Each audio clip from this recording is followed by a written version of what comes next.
This is the 2.0 burger, which don't believe I've had yet. So let's see how this goes.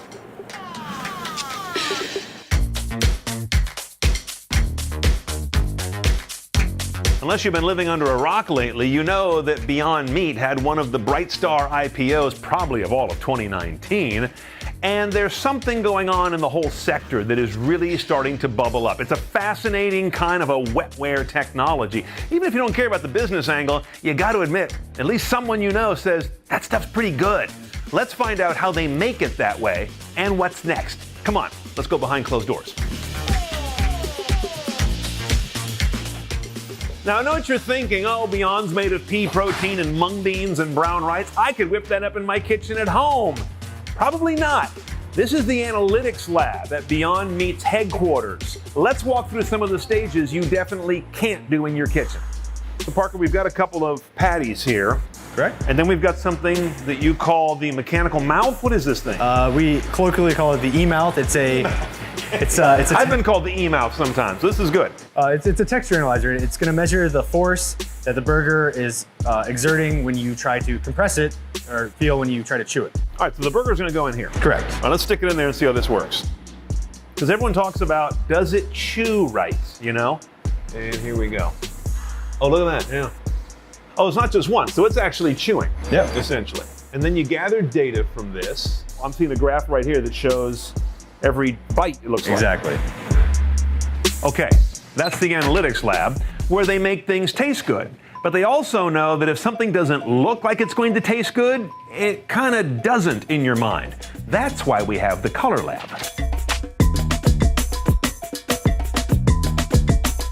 This is the one thing in this lab I recognize. Yes. Those are beets, okay. The beets are key to your color. Yes. For a hamburger, you notice one important thing about a hamburger is when you cook it, it changes color. And everybody knows that. And that is how people know how to cook hamburgers. Yeah, right. Right. And, right. And when we eat also, you know, the look of something is very important to our taste. And so we choose beet in particular because beet, of all the natural colorants, is the most heat sensitive and will in fact change color as you cook it. So by using the beet colorant, I get a burger that looks like a raw burger at first and looks like a cooked burger when it's cooked. Yes. And not every colorant, natural colorant, would do that. No, in fact, most, if not all of them don't. And that kind of makes sense because never do people want something that will, you know, change color. You want to be the color that it is. I want Mountain Dew to always look like uranium waste. Yes. That should never change, right? Right. Exactly. And But this is different. This is different. See the powder down here? It's like powder building up right there. Yeah. Just that fast. Yep, that fast. And the juice is draining out. Yep. And so this is a small benchtop machine. So to do this for actual commercial, these machines are much, much bigger. Sure, but we just made instant beet powder for coloring. Yes. That didn't take long either. No. So Julie, you've got the most fun color palette I've seen so far here at Beyond. Do. This is like a paint box, but I don't think you're playing around. No, and also not with paints. Only with fruits and vegetables and edible flowers and That's what these are? all natural ingredients. I would drink this. You could. I might add some vodka, but I would drink It'll this. taste very good, but Really? you could. These are from fruits, vegetables, and They are. flowers, you say? Okay, so what is this telling us about your process? So what this seeks to look at is a lot of color blending.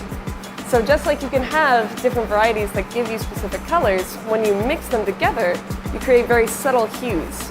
And all of that plays to cueing our minds that what we're seeing is meat. Now plants don't really look like hamburgers, so that's kind of my job, is to create those subtle hues, the colors, make it vibrant, just like an animal meat product would be. All right, so that one's actually brown. Interesting. It's very dark, that one. Yeah. Gives it a really good... This is a color I almost couldn't describe. I don't even know what that is. It's orangey, but not really. That's really interesting. Orangey, but not really, is Yeah, I think a right. good starting A little point. bit of rust in there, and then this is, oh, that's very blue. Huh. Then you mix it all together. And now what you're gonna see here is if you hold it up to the light, not only is it almost incredibly red, hopefully blood-like, but as it gets thinner and as the light plays at different angles, there's almost like an orange hue that can come out. I see it. And we see that a lot in animal meat. So you guys have done the research to say what makes red meat red to our eye. Exactly. And now you replicate it with colors we wouldn't expect. You know, add some dark blue, add some dark brown to orange and red, but that's how you get here. That's how you get there. I gotta say it, that looks like a blood pipette right there. I mean, that's what we're going for. That's it, right? Okay, we've seen a lot of lab stations now where color and structure and chemistry and all kinds of the science are sort of abstractly investigated. Now we're going to go into the test kitchen and see where they verify how this stuff cooks up and actually handles.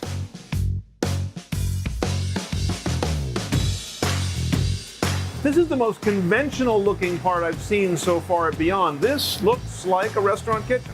Absolutely. You know, this is one of the advantages that we have here at Beyond Meat is using our culinary kitchen to be able to see how behavior works on our plant-based burgers. We come over here and we see the behavior on our hoagie buns, so on our burger buns. We also see how the consumer is going to take our product once it goes home as well. So when it comes here to the culinary room, we want to see how that behaves in your plate and your regular home consumer and see how you cook it out as well. And I noticed I see a bunch of condiments behind me here. I see the mustard, I see the pickles. You guys make meals here. You don't just make abstract pieces of sausage and beef. That is correct. That is correct. We are 100% involved on how our product tastes the whole time. We want to see when it's cold, when it's hot, when it's mid-temperature. We want to see after resting for 5 or 10 minutes, how is that going to produce later on for when you consume that as well. Okay, now I get to look a little less like Santa Claus. Drop that part of the net. And do the fun part. Have a taste of this perfectly prepared Beyond Burger. This is the 2.0 burger, which I don't believe I've had yet. So let's see how this goes. Definitely more rustic. You can see in here, notice how well the texture looks more rustic alongside the other relatively coarse ingredients, the condiments of lettuce. That's so interesting because everything else in tech, this is basically a tech company, is about consistency and fine precision. And here, a win is almost going the other way. You can use all the high-tech machines you want to chew on something, examine its color, look at its microscopic texture, but you don't know you've got a winner with consumers until consumers tell you you've got a winner. And that's where you bring them into this. This is the Beyond Meat Sensory Lab, where real people are given blind sample tastes and they tell the real story. Is this good or not? Huh. 241 and 415. So blind tasting, numbers here.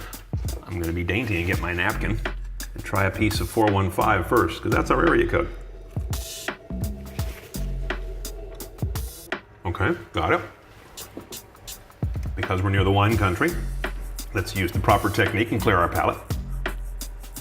Now, let's go to the mysterious 241 sample and see if I can tell a difference in what it is. Why do I feel like I'm going to flunk this test? So, what did you think about those two samples? First off, which one did you prefer? I kind of like 241 more because it tasted slightly greasier. It was more satisfying in that respect, I thought. And texturally, as far as the chew, the bites, the kind of cohesiveness that you'd expect from a burger, which one do you think? 415 tasted a little more coarse and maybe a little more, had more opposition to chewing, whatever you guys call that in the biz. Sure, yeah. So 241 and 415 differ how? What have I tasted here? The 241 there, that's actually our Beyond Burger 1.0. The second sample there on your right is our newest offering of the Beyond Burger that is due out in stores any day now. And so that's what we've been developing as the next level. And that's the one that I thought was more like animal meat and had a little more of a coarse, random animal texture to it. Where this one I thought had a little finer grind, I think, and also tasted a little greasier, a little fattier. So it sounds like you guys are going the right direction. You'd be pleased with these results, I think, right? Absolutely, yeah. And again, as a consumer-facing brand, getting consumer feedback is what we're all about. And so you totally fit our demographic, and we would love to gather feedback from as many people as possible. And that's what we do here in the Sensory Lab. We've been talking a lot about what a burger or a sausage should look like when it's cooked.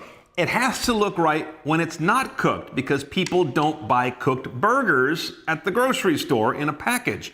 They're buying a raw product, if you will. So they've also changed how the 2.0 presents before it's cooked.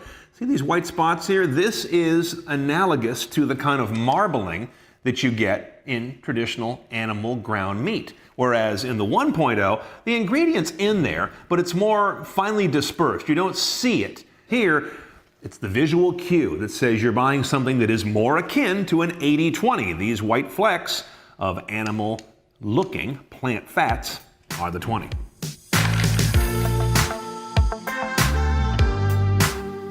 Of all the interesting categories in technology right now, this one around plant-based meats is particularly fascinating because to win here, you not only have to taste good, you have to have good taste. You've got to emblemize some kind of a movement that people want to be part of.